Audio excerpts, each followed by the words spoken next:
evening, welcome to ITV News and a shorter edition of Calendar because of tonight's international football. Coming up on the programme tonight. The slow response cost lives, a damning report into the government's handling of the pandemic. There were so many deaths, doctors, nurses, people like Charlie. 20,000 people could have been saved. That death rate could have been cut in half. Why didn't he lock down? Nuclear waste in Lincolnshire. The council meets the company behind plans for a facility near Mablethorpe. And on the move, Hullspurn lightship relocates for a multi-million-pound restoration.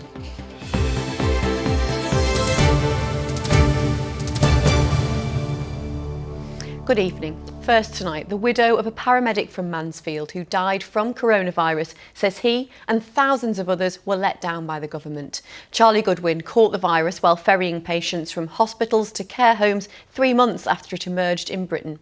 Today, a report from MP says the government's failure to deal with that initial outbreak cost thousands of lives. But the report did highlight successes too, calling the vaccine rollout one of the most effective initiatives in UK history. Victoria Whittam reports. I'd actually asked him to furlough because I have asthma and Catherine's special needs. I asked him to furlough and he just wouldn't. He wouldn't listen to me. Charlie Goodwin's wife says her husband lived and died for his job. The frontline health worker from Mansfield was driving COVID patients when he caught the illness himself.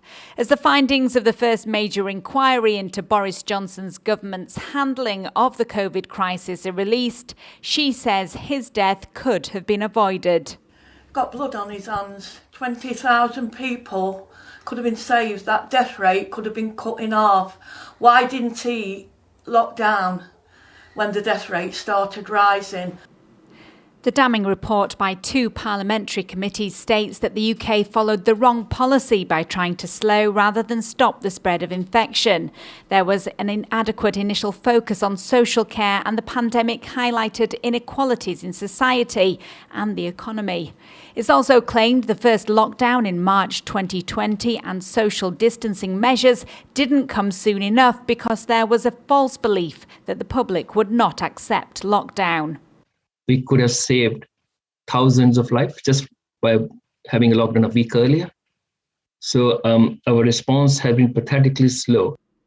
Many thousands of those who died were elderly. As emphasis was placed on protecting the NHS, the report states patients were discharged into care homes without testing them for the virus. It was evident that there was cases happening in the hospitals and we were getting asked to take clients and it didn't feel right, but there was a lot of pressure put on us to actually take clients. At Bransholme Chat, an arts project run by Back to Hours in Hull, volunteers also took matters into their own hands.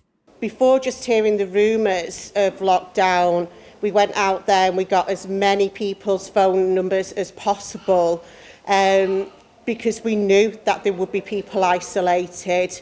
The report found existing social, economic and health inequalities were exacerbated by the pandemic and contributed to unequal outcomes and unacceptably high death rates for those with learning disabilities, the vulnerable and people from Black, Asian and minority ethnic communities. I'm a vulnerable adult because of my disabilities. I don't know whether I would have been here now, to be honest, without Back to Hours. Government do what they can, don't they? And sometimes, like everybody, we sometimes get it wrong. It's hoped the findings of this report will now model the way we tackle this pandemic going forward and make sure mistakes made at the start won't be repeated. Victoria Whittam, ITV News. Well, Fraser Maud has been looking over the 150-page report and joins us now from the newsroom. Fraser, we've already heard some pretty damning conclusions on the government's response to COVID. What else did the 2 select committees find? Well, no surprise, Katy, that the controversial test and trace system came in for some heavy criticism. Despite the UK being one of the first countries in the world to develop an accurate test back in January 2020, this report says that wasn't translated into an effective programme. The £37 billion system that the government did launch in England 5 months later was described as slow, uncertain and often chaotic. Although it did say that Matt Hancock's decision to set targets of 100,000 tests a day was praised for helping to galvanise the system. But the greatest praise was saved for the vaccination programme and the support from the government for the development of the vaccines, like the game-changing Oxford AstraZeneca jab. The whole programme, according to the report, was one of the most effective initiatives in history and is one which could ultimately save millions of lives across the world. Well, in spite of that, unsurprisingly, there's been some fierce criticism from our region's opposition MPs, hasn't there, Fraser? There has, Katy, plenty. Many referring to the government's lack of apologies over the situation and to what several refer to as the needless loss of lives. Well, Emma Hardy, the MP for Hull West, is one of many backing Labour's coordinated push for an immediate public inquiry. Nobody wants to think about the idea that we could face another pandemic, but that's a reality we could. So let's make sure that we don't repeat these mistakes. We don't make the same mistakes that this government made this time, and that hopefully next time, we are able to come through it in a slightly better shape. This is why we need that public inquiry today and not waiting and putting it off for months. Well, as Emma Hardy mentioned there, the government says there will be an inquiry, but not until after the winter. And it also maintains that it made the best choices that it could, given the information available. We acted throughout on the basis of the scientific advice. We moved quickly to protect the NHS from the surge that we saw in countries such as Italy, and we saved lives in particular through the fast deployment of the vaccine programme. But where there are lessons to learn from the information we now know, which was different to what was known often when these decisions were being taken, then the inquiry will enable us to do so. So an inquiry will definitely happen, but it does seem that those Labour MPs and the rest of us will be waiting until at least the spring for it to start. OK, that's Fraser Moore of the newsroom there. Thank you, Fraser. Next tonight, people living on the Lincolnshire coast are being invited to find out more about a proposed underground nuclear waste facility. The former gas terminal at Thedlethorpe is one of the options being considered by Radioactive Waste Management, a government waste agency. Today, RWM set up a working group with the County Council and says it's keen to involve the community. Here's Emma Haywood. Well, essentially, this working group has been established today, which will see if this site in Thedlethorpe is suitable, but also engage with the local community. Let's speak to Steve Rees. He is the head of siting for RWM. Steve, can you just clarify for us what you're even proposing for Lincolnshire and the Lincolnshire coast? Yeah, so we're really pleased that we formed the GDF working group today at Thedlethorpe. It allows us to start to have a conversation with the local people. As we go through the process, what we would seek to examine a little bit further in the process is the potential for a geological disposal facility with the surface receiving facility, maybe at somewhere like the Thedlethorpe gas terminal, but the disposal part of the facility deep out under the seabed, in the deep geology, several hundred metres deep, well below the seabed. OK, well, there has been a great deal of opposition about this. This is what one of the protesters said to us today. We don't want it. We've got a beautiful area of outstanding natural beauty on our doorstep. We need to keep our area protected. They don't have to be in a working group to have conversations. They can sit round a table with the community, who I can assure you are wholeheartedly 99% against any kind of industrial development in Thedlethorpe. Well, some local people have expressed concerns about safety. Steve, can I ask you, can you guarantee this is safe, but also how keen are you to encourage the local people to engage with you?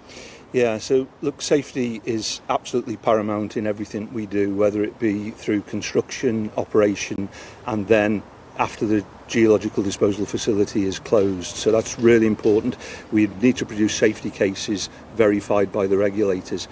I think the importance of today's announcement of forming the working group is it allows us to start to engage with local people, answer the questions and concerns that people understandably have. So hopefully we can start that engagement before the end of this month and start to hear and address those concerns. Steve, thank you for joining us. Now, even if this did get support from local people and the site was suitable, it would take years for it to come to fruition. OK, thank you, Emma. That's Emma Haywood there. The NHS Trust, which runs hospitals in Boston, Lincoln and Grantham, says it's already dealing with high levels of patients ahead of the usual winter pressures hitting. The Trust says it's struggling to admit people who need care onto the wards because there aren't enough available beds, which in turn causes queues of ambulances and busy A&E departments. And finally tonight, one of Hull's best-known floating landmarks has set sail to a new temporary home as part of a multi-million-pound project to celebrate the city's nautical history. The Spurn lightship has been moored in Hull Marina since the 1980s, but before that played a crucial role in guiding ships safely down the Humber. Jonathan Brown reports. For decades, it's been front and centre in Hull, its place assured among the city's most recognisable sites. But now, it's on the move. Everyone entering Hull sees the Spurn lightship, and it's obviously a welcome to Hull symbol. The Spurn lightship was built in 1927. Its crew's tasked with guiding returning vessels up the treacherous Humber estuary.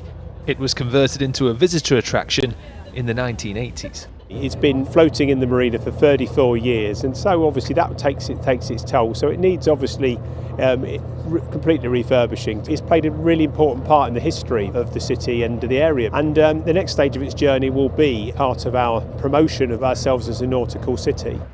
Now this is the first time in more than 3 decades that the lightship has been moved from its place on the marina. But it's hoped by making the short journey to the shipyard next door, it will be able to get the repairs it needs to welcome people to the city for another 100 years. The vessel's restoration is part of the £30 million Maritime City project, which also saw the Arctic Corsair trawler temporarily moved last week, while work continues to refit Hull's Maritime Museum. We've worked in the fishing industry from the 70s, and to actually put something back into it for the city is just tremendous. A Hull ship repair firm will overhaul both the lightship and the Corsair over the coming months. The former could be returned to a new berth at the marina by spring 2023. It's a big responsibility. The part it played in actually signalling the safe passage for ships up the Humber was a massive contribution to make sure that seafarers got back safely. And the conditions that they had to live in for maybe 2, 3, 4 weeks was a testament to them. You wouldn't be able to get people to do that now, I don't think. So while the days of needing ships like this on our waterways may well be long gone, this vessel looks set to shine a light on Hull's maritime history long into the future. Jonathan Brown, ITV News, Hull. And of course it was supposed to move last week, so we can bring Jonathan Brown in out the rain now and he can come back into the office. Let's see if the rain is going to continue. Here's John.